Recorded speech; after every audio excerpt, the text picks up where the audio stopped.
Hello, good morning વિદ્યાર્થી મિત્રો.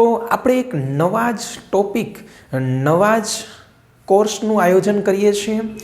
બધા ચેપ્ટર જે આપણે ભણી ચૂક્યા છીએ, આપણો કોર્સ ઓલમોસ્ટ પૂરો થઈ ગયો છે અને એક્ઝામની ડેટ પણ લગભગ નક્કી થઈ ગયેલી છે એવું જ આપણે માની લઈએ, 21 મે.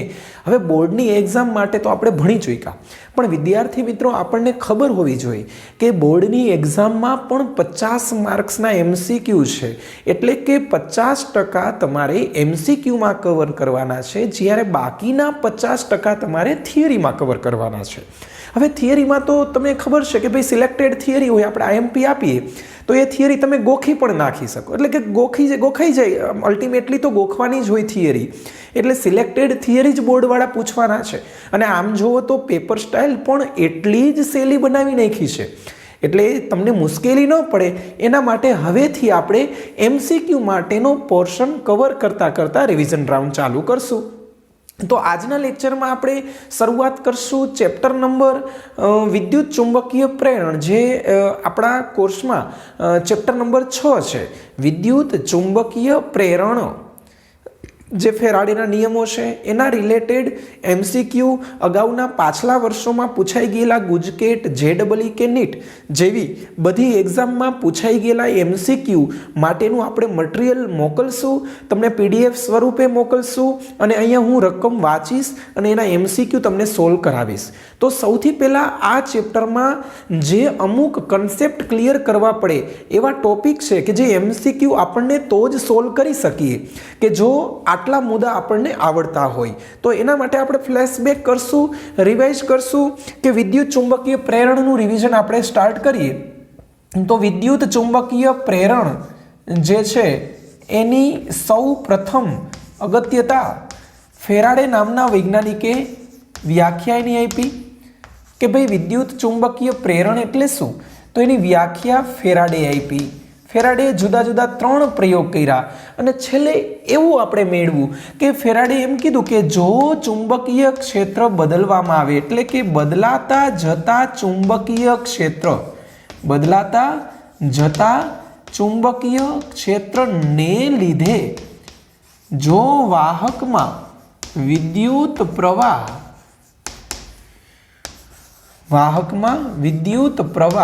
એટલે કે આમ જો તો ઇનડાયરેક્ટલી EMF મળે તો એ ઘટનાને આપણે કહેશું વિદ્યુત ચુંબકીય પ્રેરણ. આ ઘટનાને આપણે કહેશું વિદ્યુત ચુંબકીય પ્રેરણ. ફેરાડે આવી વ્યાખ્યા આપી અને જુદા જુદા 3 પ્રયોગ કર્યા.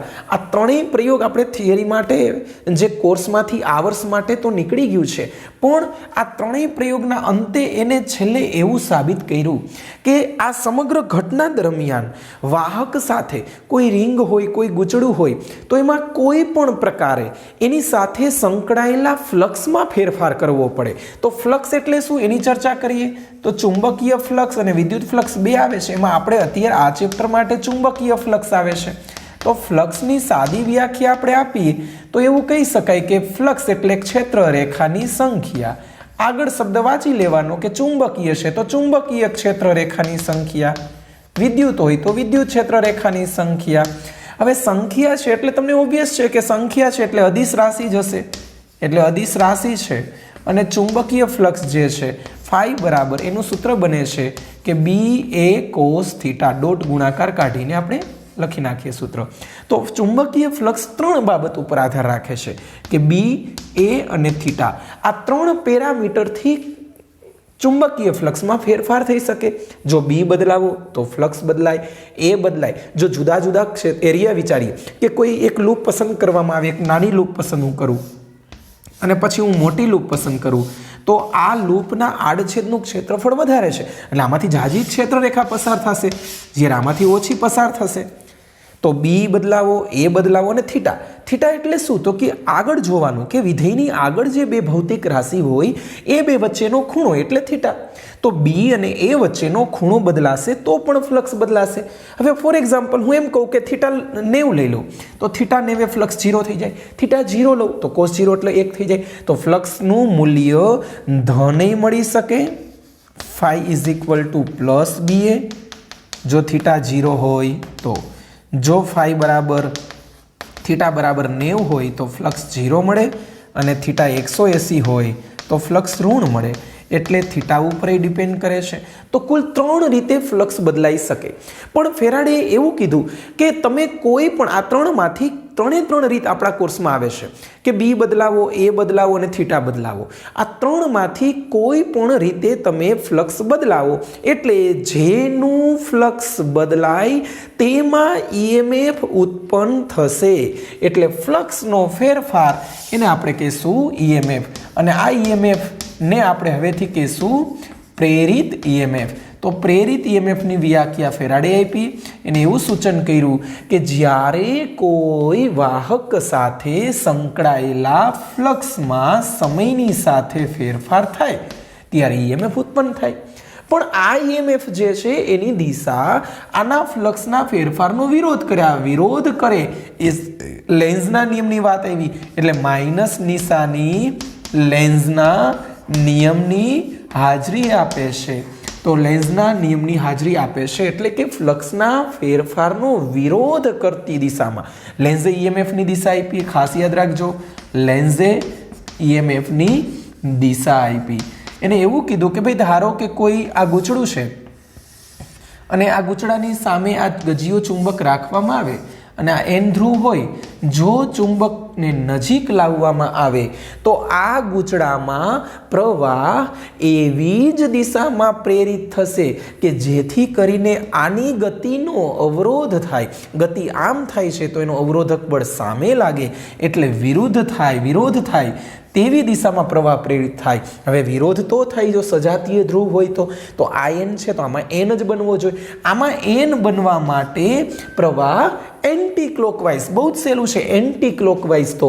एन क्लॉकवाइज तो एस एटले एंटी क्लॉकवाइज दिशा में प्रवाह प्रेरित थशे जो गजिया चुंबक ने दूर लई जवामां आवे तो आमा प्रवाह एवी रीते प्रेरित थशे के जे चुंबकनी दूर तरफनी गतिनो विरोध करवो एटले एने खेंचशे एटले आकर्षण बळ लागशे आकर्षण बळ विजातीय वच्चे लागे एटले आ एन होय तो आमा एस बनवा माटे क्लॉकवाइज दिशा में प्रवाह प्रेरित थशे एटले के आ लूप छे आ गजियो चुंबक छे आ एन ध्रुव छे आ एस ध्रुव छे जो आम दूर तरफ गजियो चुंबक जातो होय तो आमा एस ध्रुव बने अने जो नजीक आवतो होय तो एन ध्रुव बने कहेवानो अर्थ जो गजियो चुंबक नजीक आवे तो गजिया चुंबकनो जे ध्रुव गूंचड़ा तरफ रहे एवो गूंचड़ामां प्रवाह प्रेरित थशे एन हशे तो एंटी क्लॉकवाइज एस हशे तो क्लॉकवाइज जो गजियो चुंबक दूर तरफ जतो होय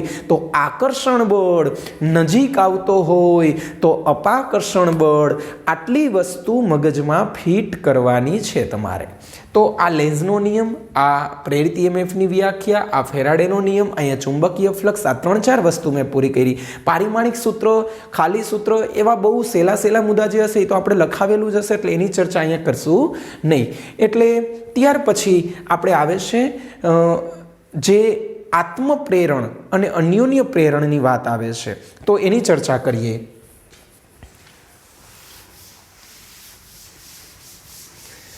चलो पहला बात करिए कि आटलू आपणे समझाव्युं तो आ टॉपिकमांथी एमसीक्यू केवा पूछाय छे एनी चर्चा करता पहला हूँ एक आत्मप्रेरण एक टॉपिक लई लऊं पछी अन्योन्य प्रेरण एटले ऑलमोस्ट लगभग 80% जेवुं आ चेप्टर बहु नानुं छे एटले 80% चेप्टर तो कवर थई जशे त्यार पछी एमसीक्यू स्टार्ट करीए तो आ सौथी पहला आत्मप्रेरणनी वात करीए तो आत्मप्रेरण आत्म एटले पोतानुं एटले एक ज वाहक हशे અને એની સાથે સંકળાયેલા ફ્લક્સમાં જો ફેરફાર થશે તો પ્રવાહી પોતાનો ફ્લક્સમાં ફેરફાર પોતાની અંદર જ થશે અને ઈએમએફ પોતાની અંદર ઉત્પન્ન થશે અને એનું સૂત્ર બનશે E બરાબર -L * di/dt આ જે E છે એ માઇનસ મેળવું એટલે આ ઈએમએફને આપણે બેક ઈએમએફ પણ કહેતા હોય બેક ઈએમએફ છે એ પ્રવાહના ફેરફારનો વિરોધ કરે છે પ્રવાહના फेरफारनो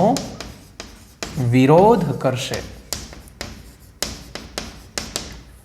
हवे बात करिए एल नी तो आ एल छे ने आत्मप्रेरकत्व कहेवाय एल एटले आत्मप्रेरकत्व एनु सूत्र छे L = n phi/i જ્યારે બીજું સૂત્ર છે ફાઈની જગ્યાએ બી એ મૂકી દઈએ તો બી એ એન અપન આઈ. હવે વાત કરીએ તો એલ જે છે એનું સૂત્ર mu 0 N square A upon L. બીજું સૂત્ર ઉપર નીચે એલ વડે ગુણી નાખો તો mu 0 N square upon L સ્ક્વેરની જગ્યાએ small N square A into L. તો આ બંને સૂત્ર યાદ રાખવાના છે. સ્મોલ એન એટલે એકમ લંબાઈ દીઠ આંટાની સંખ્યા, એટલે એલ ચલે છે સ્મોલ એન સ્ક્વેર એ કહી શકાય અને કેપિટલ એન સ્ક્વેર એ કહી શકાય. ત્યાર પછી એલ જે છે એનું સૂત્ર એન ફાઈ અપન આઈ છે, ઈ બરાબર minus L into DI by DT છે. આટલી વસ્તુ ક્લિયર થઈ ગયા પછી હવે વાત કરીએ અન્યોન્ય પ્રેરકત્વની. તો અન્યોન્ય પ્રેરકત્વનો અર્થ થાય કે બે ગૂંચળા હશે, બે એકબીજાથી અલગ કરેલા ગૂંચળા હશે, પણ એકમાં પ્રવાહ હશે તો બીજામાં એકમાં પ્રવાહનો ફેરફાર બીજામાં થતો હોય તો ઈએમએફ પહેલામાં ઉત્પન્ન થાય, પહેલામાં બીજાને કારણે, એટલે આપણે M12 લખશું. બીજામાં ઈએમએફ શોધવું હોય તો પ્રવાહનો ફેરફાર પહેલામાં થતો હોય. કહેવાનો અર્થ કે ઘટના પાડોશીની ત્યાં બનતી હોય અને અસર આપણી ત્યાં થતી હોય, અથવા ઘટના આપણે ત્યાં બનતી હોય અને અસર પાડોશીની ત્યાં થતી હોય, તો આ ઘટનાને અન્યોન્ય પ્રેરણ કહેવાય. આ બહુ જ સરળતાથી આપણે સમજૂતી આપી કે ભાઈ E1 પહેલા ગૂંચળા સાથે સંકળાયેલું ઈએમએફ તમારે જોતું હોય, પહેલા ગૂંચળામાં ઈએમએફ પ્રેરિત કરવું હોય તો એની બાજુના બીજા ગૂંચળામાં પ્રવાહમાં ફેરફાર કરો, અસર જોવા મળશે પહેલામાં. તો આને અન્યોન્ય પ્રેરણ કહેવાય. અને પ્રવાહી પોતાનો હોય ને ઈએમએફ પોતાનામાં જ ઉત્પન્ન થાય તો પછી આત્મપ્રેરણ કહેવાય. આ જ રીતે બીજામાં ઈએમએફ પ્રેરિત કરવું હોય તો એની નજીક પહેલું ગૂંચળું હોય એના પ્રવાહમાં ફેરફાર કરો તો આ M12 અને M21 એ બંનેના મૂલ્ય સરખા હોય, જેને કહેવાય રેસિપ્રોસિટી થિયરમ.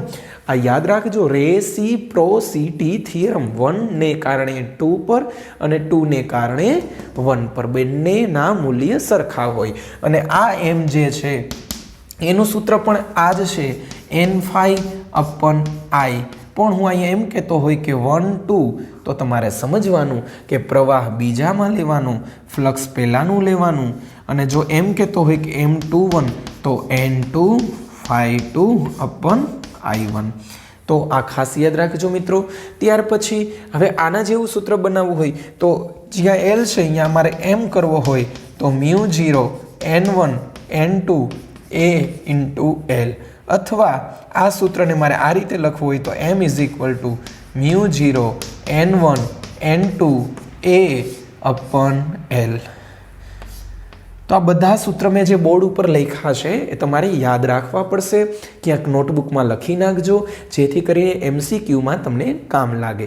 આટલું કવર થઈ જાય ત્યાર પછી આપણે નવા ટોપિકમાં આગળ વધશું. પહેલાં આટલું લખી નાખજો.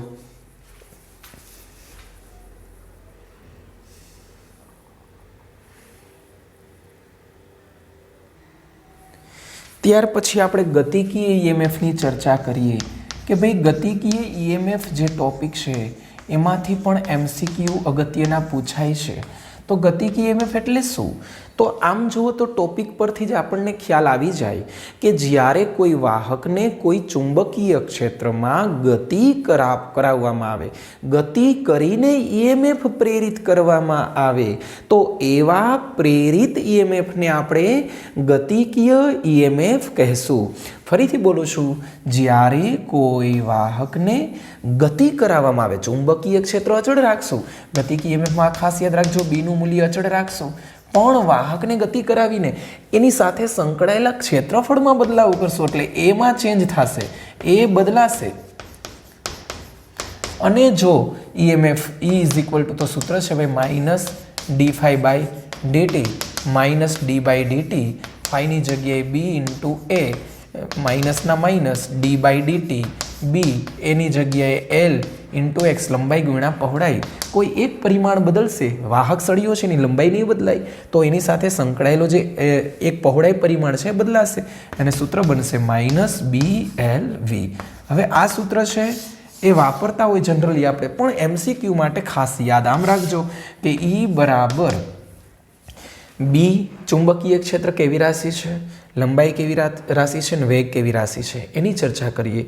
તો ચુંબકીય ક્ષેત્ર અને વેગ હંમેશા લંબ રહેવા જોઈએ તો જ આ સૂત્ર વાપરી શકાય. ઇનકેસ લંબ ન રહેતા હોય તોની વાત કરીએ તો આપણે સૂત્ર આ યાદ રાખશું, E બરાબર BVL sin થીટા.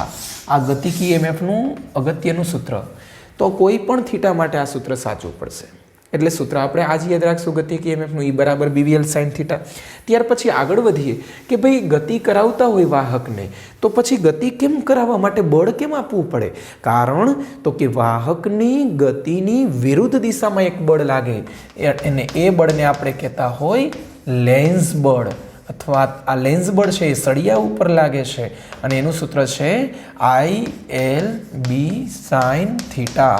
આ ખાસ યાદ રાખજો, ILB sin થીટા. પ્રવાહ આધારિત સળિયો ચુંબકીય ક્ષેત્રમાં હોય ત્યારે એના ઉપર આ બળ લાગે. ILB sin theta. થીટા 90 લઈ લ્યો તો પછી ILB મળે. તો F is equal two ILB. આ બળ લાગતું હોય વિરુદ્ધ દિશામાં ગતિકી EMF દરમિયાન, F બરાબર ILB. ત્યાર પછી પાવરની વાત કરવામાં આવે, હું બધા સૂત્ર અને ક્યારે કયું સૂત્ર વાપરવું એની જ ચર્ચા કરું છું આ લેક્ચરમાં. એટલે ખાસ બરોબર ધ્યાનથી સાંભળજો અને હું જે લખાવું છું એ ધ્યાનથી પહેલાં જોઈ લેજો, જેથી કરીને MCQમાં આપણે જસ્ટ સ્પાર્ક જ કરવાનો રહીએ મિત્રો. એટલે બહુ જ સહેલું ચેપ્ટર છે. આવા ચેપ્ટરના MCQમાં 1 માર્ક્સ પણ કપાવવો જોઈએ નહીં. ઓકે, કારણ કે ઘણા બધા ચેપ્ટર એવા પણ હશે કે જેમાં તમને બહુ કંઈ રસ નહીં હોય, બહુ આવડતું નહીં હોય. તો આ તો બહુ જ સહેલું ચેપ્ટર છે એટલે આમાં આપણે મેક્સિમમ આપણે ટ્રાય એવી કરશું કે 1 પણ માર્ક્સ કપાવવો જોઈએ નહીં. પાવર, યાંત્રિક પાવરની વાત કરવામાં આવે તો એનું સૂત્ર F ઇન્ટુ V છે. હવે Fની જગ્યાએ હું ક્લિયર કરી નાખું કે ILB ઇન્ટુ Vના V, Iની જગ્યાએ E અપન R મૂકી દઉં તો આ LB Vના એમનેમ, Eની જગ્યાએ BVL મૂકી દઉં તો B² V² L² અપન R. આ યાંત્રિક પાવર હોય કે વિદ્યુત પાવર, બંનેનું આ એક જ સૂત્ર છે આખા ચેપ્ટરમાં. તો જુદા જુદા સૂત્ર આપણે ઝાઝું યાદ નથી રાખવું. જે એકને એક વસ્તુ છે તો અહીંયા હારે જ હું લખાવી દઈશ કે યાંત્રિક પાવર કે વિદ્યુત પાવર બંને માટે આ એક જ સૂત્ર કામ આવે છે, B² V² L² અપન R. હવે થોડાક આગળ વધીએ તો અહીંયા જે છે Fનું સૂત્ર આપણે અલગથી અહીં બતાવવું હોય કે Fને કરતાં બનાવીએ તો P/V, તો અહીંથી V નીકળી જાય. તો Fનું આવું સૂત્ર બતાવવું હોય તો B² V² L ના છેદમાં R. તો આ બળનું સૂત્ર છે. Vને કાઢવાનો છે એટલે B² L² V અપન R. V ઉપર 1 ખાતર આવશે. તો આ છે બળ, I બળ શોધવાનું સૂત્ર, આ ગતિકીય EMF શોધવાનું સૂત્ર, આ યાંત્રિક પાવર કે વિદ્યુત પાવર શોધવાનું સૂત્ર. ત્યાર પછી ફરી પાછા ફ્લક્સની વાત કરીએ તો ફ્લક્સ છે એ પસાર થતા પ્રવાહના સમપ્રમાણમાં હોય એટલે આ સમપ્રમાણતા કાઢીને અચળાંક L મૂકી શકાય અને અચળાંક M મૂકી શકાય. જો એક જ ગૂંચળું હોય, આત્મપ્રેરણ હોય તો L મુકાય. જો 2 ગૂંચળા હોય, એકમાં ફ્લક્સ હોય ને પ્રવાહ બીજાનો હોય તો પછી અહીંયા M12 કરવું જોઈએ અને ફ્લક્સ બીજામાં હોય તો M21 કરવું જોઈએ. તો આ બધું તમારે યાદ રાખવાનું છે. તો બસ આ ચેપ્ટર માટે ખાલી આટલું જ છે. ત્યાર પછી હું સમજાવું તમને કે ભાઈ આ ચેપ્ટરમાં AC જનરેટર આવે છે તો એના 2 જ સૂત્ર છે ભાઈ, E બરાબર EM sin ωt. હવે આ E બરાબર EM sin ωt એવી રીતે પ્રવાહ મેળવવો હોય તો I બરાબર IM sin ωt. આટલી વાત છે. હવે EM છે તો EMનું પોતાનું સૂત્ર છે, EM એટલે ઓમેગા બેન અને ફ્લક્સ મેક્સિમમ જોતો હોય તો ખાલી બેન. એટલે તમારે ખાલી આ ચેપ્ટરમાં આવતા સૂત્ર જ પાકા કરવાના છે MCQ માટે. તો કે ભાઈ વોલ્ટેજ મેક્સિમમ જોતો હોય તો ઓમેગા બેન, ફ્લક્સ મેક્સિમમ જોતું હોય તો ખાલી બેન. બસ બાકી તો સૂત્ર જ છે, વિધેય છે સાઇન. કારણ કે AC જનરેટર, AC ચેપ્ટરમાં આપણે ભણવાના જ છીએ કે વોલ્ટેજ છે સાઇન વિધેય મુજબ આધાર રાખે. અને IM છે તો IMનું સૂત્ર બનાવી દઈએ આપણે કે IM બરાબર EM ના છેદમાં R. તો આટલી વસ્તુ છે આ તમારી નોટમાં લખી નાખો. ત્યાર પછી આપણે હવે MCQ સ્ટાર્ટ કરીએ.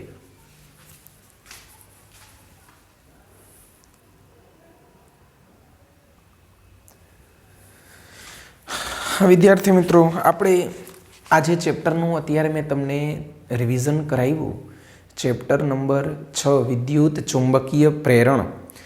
એના MCQ જે પાછલા વર્ષમાં પૂછાઈ ગયા હોય, નીટ, AIEEE, JEE અને ગુજકેટ, એ બધાનું કોમ્બિનેશન તમને જોવા મળશે. અમુક MCQ એવા છે કે જે ગુજકેટમાં પૂછાઈ ગયા હોય, અમુક એવા છે કે જે AIEEE જે પહેલાં આવતી JEEની ઓપ્શનમાં AIEEE એમાં પૂછાય, તો એના MCQ પણ એવા હોય છે કે જે નીટને સમકક્ષ હોય છે. અને અમુક એવા છે કે જે PMTમાં પૂછાણા હોય, એટલે કે નીટ પહેલાં PMT લેવાતી. તો એનો આખો પ્રશ્ન બેંક છે મારી પાસે, હું એમાંથી તમને કરાવું છું.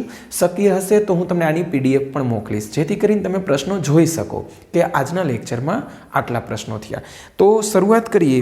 1990માં પૂછાઈ ગયેલો પ્રશ્ન છે કે ઇન્ડક્ટરમાં ઉર્જાનો સંગ્રહ ખાલી જગ્યામાં થાય છે.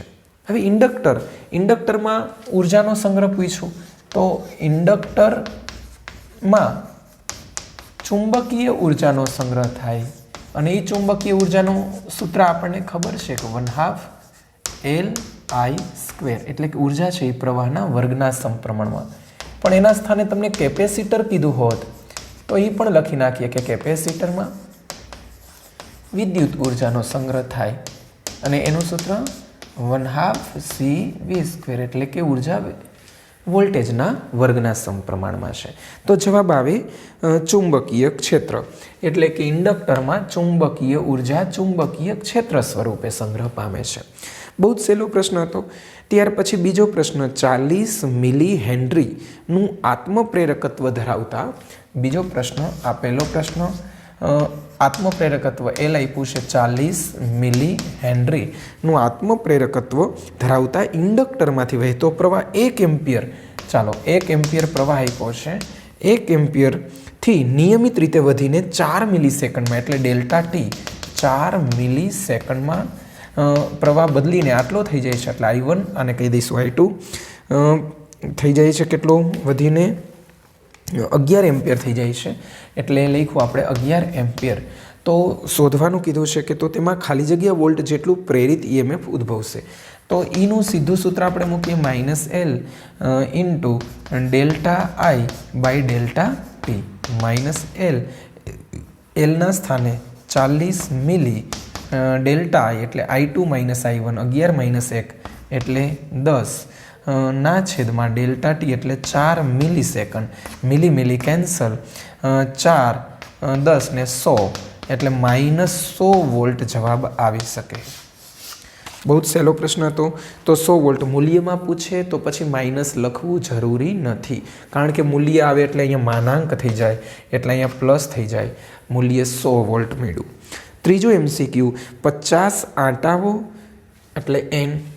ચાલો, ત્રીજો MCQ, N બરાબર 50 આંટાઓ અને 100 સેમી સ્ક્વેર ક્ષેત્રફળ, એટલે 100 સેમી સ્ક્વેરના મીટર સ્ક્વેર કર્યા. એક ગૂંચળું આટલું ચુંબકીય ક્ષેત્ર, એટલે B બરાબર 2 × 10⁻² ટેસ્લા ચુંબકીય ક્ષેત્રને લંબ રૂપે આવેલું છે. તેને T સમયમાં ચુંબકીય ક્ષેત્રમાંથી બહાર કાઢી લેતા તેમાં ઉદ્ભવતું પ્રેરિત EMF. ચાલો, પ્રેરિત EMF E આપ્યું છે 0.1 વોલ્ટ. તો તમને T શોધવાનો કીધો છે. ચાલો, પહેલાં ચુંબકીય ક્ષેત્ર આટલું હતું, પછી એને બહાર કાઢી લીધું ચુંબકીય ક્ષેત્ર, એટલે 0 ટેસ્લા કહેવાય. હવે EMF શોધવાનું છે. એનું સૂત્ર ભાઈ -N into delta phi upon delta T. Delta ટીને કરતા બનાવી દીધો. -N ડેલ્ટા ફાઈનું સૂત્ર B ઇન્ટુ A, પણ એ નથી બદલાતું, એટલે A ઇન્ટુ અહીંયા ડેલ્ટા B ના છેદમાં E, માઇનસના માઇનસ, N એટલે 50, A એટલે 10⁻², -4 એટલે -2 ઇન્ટુ ડેલ્ટા B, એટલે કે 0 માઇનસ આટલા 2 × 10⁻² ને આપણે ચેન્જ કરી નાખીએ, 0.02 કરી નાખો, એટલે 0 માઇનસ 0 એટલે -0.02. ત્યાર પછી છેદમાં E એટલે 0.1, 0.1 એટલે 10⁻1. તો આ 50 છે એટલે 10⁻1, આ -1 ઉપર જાય +1, +1 -2 એટલે -1 + 1 કેન્સલ થઈ જશે એટલે અહીંયા વધશે -, પ્લસ એટલે 5 વધ્યા. આ મીંડું નીકળી ગયું, આ બધું કેન્સલ થઈ ગયું. એને ગુણ્યા 2 ગુણ્યા 10⁻². તો 5 દુ 10, 10 ગુણ્યા 10⁻², એટલે 10⁻1 એટલે 0.1 સેકન્ડ જવાબ આવવો જોઈએ. તો ત્રીજામાં 0.1 સેકન્ડ. ઓકે, છે આન્સર બી, 0.1 સેકન્ડ. તો આ હતા પહેલા 3 MCQ. ચોથો MCQ, 100 મિલી હેનરી આત્મપ્રેરકત્વ એટલે L, એટલે આપણે લખશું L = 100 મિલી હેનરી આત્મપ્રેરકત્વવાળા ગુચડામાંથી 1 એમ્પિયર પ્રવાહ એટલે I = 1 એમ્પિયર. ત્યારે તેની અંદરના ચુંબકીય ક્ષેત્રમાં સંગ્રહ પામતી ઉર્જા. હવે ચુંબકીય ક્ષેત્રમાં આર્યુ બાજુમાં જ સૂત્ર છે 1/2LI². ગણતરી જાતે કરી શકો. ત્યાર પછી 5મો MCQ કે સોલેનોઇડમાં એકમ લંબાઈ દીઠ આંટાની સંખ્યા બમણી કરવામાં આવે તો તેનું આત્મપ્રેરકત્વ ખાલી જગ્યા થાય. તો મેં લખાયું હતું તમને કે સોલેનોઇડમાં સોલેનોઇડનું સૂત્ર B = μ0Ni છે, પણ તમને આત્મપ્રેરકત્વ કીધું છે. સોલેનોઇડ એટલે ગુછડું એટલે ઇન્ડક્ટર જ થાય. તો આ L ચલે છે n². તો તમને કીધું છે કે આટાની સંખ્યા બમણી, n બમણી કરો તો L છે એ 4 ગણું થઈ જાય. તો આવી શોર્ટકટ યાદ હશે તો ઝડપથી તમે આગળ નીકળી જશો, ઓછા સમયમાં સારા એવા માર્ક્સ લઈ શકશો. તો L ચલે છે n², આટાની સંખ્યાના વર્ગના સમપ્રમાણમાં છે. પછી એકમ લંબાઈ દીઠ હોય તોય ભલે, કુલ આટા હોય તોય ભલે. તો આ 5મો MCQ. છઠ્ઠો, 20 આટા 25 સેમી² ક્ષેત્રફળ એટલે આટલું હટાવી દઈએ. ચાલો, બહુ જ સહેલા છે MCQ ભાઈ. હવે હું તમને ગણતરી નહીં કરાવું, ગણતરી તમારે જાતે કરવાની છે. હું તમને ખાલી ટ્રીક આપતો જઈશ કે ભાઈ છઠ્ઠો MCQ તમને એવું કીધું છે કે 20 આટા એટલે n = 20. પછી કંઈક ક્ષેત્રફળ આપ્યું છે A = 25 સેમી² ના મીટર². જાતે કરી લેજો. આડછેદનું ક્ષેત્રફળ 100 ઓહમ અવરોધ એટલે R = 100 ઓહમ. લંબરૂપે લગાડેલું છે ચુંબકીય ક્ષેત્રનો દર આપ્યો છે. થોડુંક નવું આવ્યું, dB/dt આપ્યું છે. ચુંબકીય ક્ષેત્રનો દર 1000 એટલે 10⁻³ ટેસ્લા પ્રતિ સેકન્ડ ના દરથી બદલાતું હોય તો તેમાં પ્રેરિત થતો વિદ્યુત પ્રવાહ I શોધવાનો છે ભાઈ. I શોધવાનું, વિચારવાનું કે ભાઈ dB/dt I પ્રેરિત પ્રવાહ તો જ પ્રેરિત થઈ જો EMF મળે તો, EMF તો મળે જો ફેરાડેના નિયમ મુજબ કે ફ્લક્સ બદલાય તો. એટલે આપણે શરૂઆત અહીંથી કરશું કે I = E/R. પણ E મારી પાસે નથી. ઓકે, તો E નું સૂત્ર છે dϕ/dt. તો પહેલાં હું E મેળવીશ. E = dϕ/dt. ફ્લક્સ નથી બદલાતું, ફ્લક્સ બદલાય છે તો એના માટે B બદલાય છે. ઓકે, તો કે હા B બદલાય છે. તો ફાઈનું સૂત્ર સીધું મૂકશું. Phi = BAN. તો AN × dB/dt. તો AN × dB/dt. dB/dt આપ્યું છે 10⁻³ n આપ્યા છે 20 એટલે 2 × 10⁴ ઇન્ટુ A 25 સેમી² એટલે 25 ગુણ્યા સેમી² ના મીટર² 10⁻⁴. n એટલે 2 ને 10⁻³ ને 1 4 એટલે ગુણ્યા 10⁻+4 -4 ઉડી ગયું. 25 તો 50 એટલે EMF તમને મળ્યું 50 વોલ્ટ. તો 50 ભાગ્યા અવરોધ 100 એટલે 50 દુ 100, 1/2 એટલે 0.5. તો છઠ્ઠામાં જવાબ આવવો જોઈએ 0.5. ઓકે, બી વિભાગ, બી ઓપ્શન છે 0.5 એમ્પિયર. તો બહુ જ સહેલા MCQ જતા કંઈ છે નહીં ખાસ. ચુંબકીય ક્ષેત્રમાં વાહક લૂપને ગતિ આપવામાં આવે ત્યારે તેમાં પ્રેરિત થતો વિદ્યુતભાર ખાલી જગ્યા પર. હવે વિદ્યુતભારની વાત કરી તો એનું સૂત્ર આપણે છે ΔQ = Δϕ/R. તો આટલી બાબત ઉપર આધાર રાખે. માત્ર પ્રારંભિક ચુંબકીય ફ્લક્સ ના ભાઈ, બે ફ્લક્સના ફેરફાર ઉપર આધાર રાખે. ચુંબકીય ફ્લક્સના ફેરફારનો દર, હવે દર શબ્દ આવે એટલે dt, અહીં ટી ક્યાંય આવતો જ નથી ભાઈ, એટલે એ ઓપ્શન નો આવે. ચુંબકીય ફ્લક્સના કુલ ફેરફાર, ચુંબકીય ફ્લક્સનો કુલ ફેરફાર આ એ આવી શકે. અંતિમ ચુંબકીય ફ્લક્સ ના ભાઈ, ફ્લક્સનો ફેરફાર, એવો જવાબ આવે. એટલે જવાબ આવશે સી, ચુંબકીય ફ્લક્સના કુલ ફેરફાર. ત્યાર પછી આઠમો વિકલ્પ આપણે વાંચીએ કે એક વાહક ગૂંચળામાં 1 મિલીસેકન્ડ એટલે ટી આપ્યું છે 1 મિલીસેકન્ડ. 1 મિલીસેકન્ડમાં પ્રવાહ 3 થી ઘટીને 2 એમ્પિયર એટલે ડેલ્ટા એ સીધું લખશી. 3 થી 2 એટલે 1 એમ્પિયર થઈ જાય છે. ત્યારે પ્રેરિત EMF 5 વોલ્ટ એટલે E = 5 વોલ્ટ. તો તેનું આત્મપ્રેરકત્વ એલ શોધવાનું છે ભાઈ. ઈનું સીધું સૂત્ર -L × ΔI/ΔT. તો આ રીતે તમને મળે. ત્યાર પછી 9મો MCQ કે n આટાઓ ધરાવતા ગૂંચળાનું આત્મપ્રેરકત્વ ખાલી જગ્યાના સમપ્રમાણમાં છે. તો L ચલે છે, આપણે કીધેલું કે n² અથવા સ્મોલ n². તો જવાબ આપ્યું છે કે ખાલી n ની 0 ઘાત n² કે n ની -2 ઘાત. તો n નો સ્ક્વેર આવે. 10મો 0.4 મીટર લંબાઈનો પાતળો વાહક સળિયો આટલા ચુંબકીય ફ્લક્સ, એટલે લંબાઈ આપી છે L બરાબર 0.4 મીટર, પછી આટલું ફ્લક્સ આપ્યું છે ∅ = 0.9 વેબર પર મીટર સ્ક્વેર. ત્યાર પછી મીટર પ્રતિ સેકન્ડ વેગ આપ્યો છે 7 મીટર પ્રતિ સેકન્ડ. ત્યારે તેના બે છેડાઓ વચ્ચે ઉદ્ભવતું EMF શોધવાનું. હવે વિચારવાનું કે ભાઈ વેબર પ્રતિ મીટર સ્ક્વેર એટલે શું એ પૂછે વાહક સળિયું આટલા જેટલા ચુંબકીય ક્ષેત્ર છે, આ ફ્લક્સ નથી, બી છે. તો સીધું સૂત્ર છે E બરાબર BVL sin θ, ગતિક EMFનું સૂત્ર છે. ત્યાર પછી 11મો MCQ એક વાહક ગૂંચળામાં પ્રવાહ 10 થી ઘટીને 0.5 સેકન્ડમાં શૂન્ય બને છે. 10 માંથી શૂન્ય એટલે ફેરફાર 10 એમ્પિયર. ΔT આપ્યો છે. સરેરાશ પ્રેરિત વિદ્યુત ચાલક બળ 220 E આપ્યો છે. તો આત્મપ્રેરકત્વ આ જ સૂત્ર છે, E બરાબર -L × ΔI/ΔT. ત્યાર પછીનો MCQ બે ગૂંચળાનું અન્યોન્ય પ્રેરકત્વ એમ આપ્યો છે 0.005. ચાલો હવે આ હટાવી દઈએ.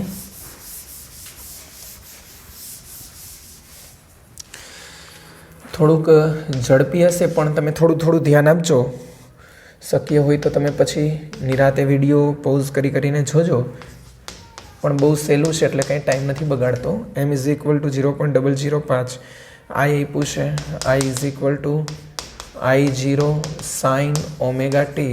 એમાં I0નું મૂલ્ય આપ્યું છે 10, સાઇનના સાઇન, ઓમેગાનું મૂલ્ય આપ્યું છે 100π, આ ટીના ટી. તો બીજા ગૂંચળામાં મહત્તમ પ્રેરિત EMF શોધવાનું. E મેક્સિમમ મેં હમણાં જ વાત કરી એમ કે E મેક્સિમમનું સૂત્ર તો ભાઈ આપણને ખબર હોય, ω2 ને આ ઓમેગા આપ્યું છે તમને 100π.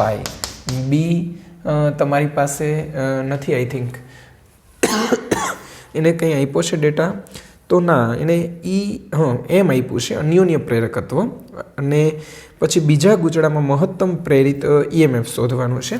તો આપણે વિચારાય કે E = -m × dI/dt સૂત્રથી ગણીએ તો -m × d/dt, આની જગ્યાએ I0 sin ωt -m, I0 ને બહાર કાઢીએ, સાઇનનું વિકલન થાય cos, એટલે cos ωt અને ટીનો સહગુણક વડે ગુણવાનું. તો આ જે છે ને મિત્રો, જો આમાં ભૂલ થઈ જાય એવું હતું કે આપણે સૂત્ર સીધું આ મૂકીએ પણ એને બી નથી આપ્યો, તો આપણે આ સૂત્ર નહીં લઈએ. એટલે આ જે છે એ હવે આપણા માટે E મેક્સિમમ બનશે. તો આ વખતે આપણને સૂત્ર મળ્યું E max બરાબર MI0 ઓમેગા. એમ તમને આપ્યું છે 0.005, I0 આપ્યું છે 10, ઓમેગા આપ્યું છે 100π. તો 1, 2 ને 3 એટલે 5 × 10⁻³ ને 1 4, 10⁻4 ને 2 આ એટલે 10�6, 5π × 10⁶. આવો આન્સર હોવો જોઈએ. 5π × 10 છે. ઓકે, તો 5, 1, 2 અને 3, સોરી 10⁻³ થાય ને જમણી બાજુ, એટલે -3 + 1 એટલે -2 અને 10⁻2 એટલે કેન્સલ થઈ જશે આ બધું, એટલે સીધું 5π વધશે. સોરી 5π આન્સર આવે, 5π વોલ્ટ. તો આન્સર આવવો જોઈએ 5π, છે 5π વોલ્ટ.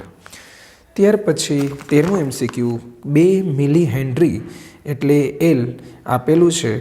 I બરાબર t² e⁻t સૂત્ર પ્રમાણે બદલાય છે. તો કયા સમયે પ્રેરિત EMF શૂન્ય બનશે? તો એવો MCQ થોડોક નવો છે, હું ગણાવું તમને. હવે E = 13મો MCQ 2 મિલી હેનરી આત્મપ્રેરકત્વ એટલે L બરાબર 2 મિલી હેનરી. આત્મપ્રેરકત્વ ધરાવતા ગૂંચળામાં વિદ્યુત પ્રવાહ સમય સાથે આ સૂત્ર આપેલું છે I બરાબર t² e⁻t સૂત્ર પ્રમાણે બદલાય છે. તો કયા સમયે પ્રેરિત EMF શૂન્ય બને? ઓકે, તો E બરાબર શૂન્ય થાય ત્યારે તમારે સમય શોધવાનો છે. તો Eનું સૂત્ર આપણને ખબર છે કે -L ઇન્ટુ di/dt થાય છે. EMF શૂન્ય બને -L ઇન્ટુ d/dt. આની જગ્યાએ સૂત્ર મૂકી દઈએ t² e⁻t. તો આમાં ગુણાકારનો નિયમ લગાવીએ. પહેલું પદ એમનું, બીજા પદનું વિકલન e⁻t નું, e⁻x નું e⁻x જ થાય ઇન્ટુ d/dt x એટલે -1 થશે. ત્યાર પછી પહેલું પદ એમનું, બીજાનું વિકલન વત્તા આ e⁻t નથી ભાઈ, e⁻τ જેવું છે, પણ કંઈ વાંધો નહીં, આપણે ગણતરી કરીએ, જોઈએ. પહેલું પદ એમનું, બીજા પદનું વિકલન કર્યું, પ્લસ બીજું પદ એમનું, પહેલા પદનું વિકલન એટલે 2 × t. તો આ 0 છે. ઓકે, 0 ભાગ્યા L 0 થઈ જશે. ત્યાર પછી જે વધે એને આપણે લખીએ કે આ માઇનસ નિશાની અંદર દાખલ કરીએ તો આ થશે t² e⁻t, આ થશે -e⁻t ઇન્ટુ 2t, અને આ બાજુ લઈ તો e⁻t ઇન્ટુ 2t બરાબર t² e⁻t કેન્સલ, એક t ઉડી જશે, તો t = 2 સેકન્ડ. આવો ફાઇનલ આન્સર મેળવો. આ થોડોક નવા પ્રકારનો તો આન્સર આવે છે, સી ઓપ્શન છે 2 સેકન્ડ. તો આ 13 પ્રશ્નો એમાંથી અમુક MCQ છે થોડાક નવા લઈ ગયા તમને, કે આમાં થોડુંક વિકલન છે. વિકલનનો નિયમ મેં લગાવ્યો કે પહેલું પદ એમનું, બીજાનું વિકલન પ્લસ બીજું એમનું, પહેલાંનું વિકલન. પછી આ 0 આપેલું છે તમને ટીને કરતા બનાવવા માટે, એલને હું નીચે લઈ ગયો એટલે 0 ભાગ્યા L 0 થઈ ગયું. આ માઇનસને અંદર દાખલ કર્યા, પછી આ માઇનસવાળા પદને આ બાજુ લીધું, t બરાબર 2 સેકન્ડ. તો બસ આજ માટે આટલું. ફરી નવા વિડીયોમાં અહીંયાથી જ આપણી જર્ની સ્ટાર્ટ કરશું. 13 MCQ મેં કરાવ્યા છે. આ ચેપ્ટરમાં આવતા તમામ MCQ જે મારી પાસે જે મટીરિયલ છે કે જેમાં પાછલા વર્ષોમાં પૂછાઈ ગયેલા નીટ અને PMT ના અને ગુજકેટના, તો આપણે આ જ રીતે બીજા વિડીયોમાં અહીંયાથી ફરીથી સ્ટાર્ટ કરશું. Okay, bye bye, thank you.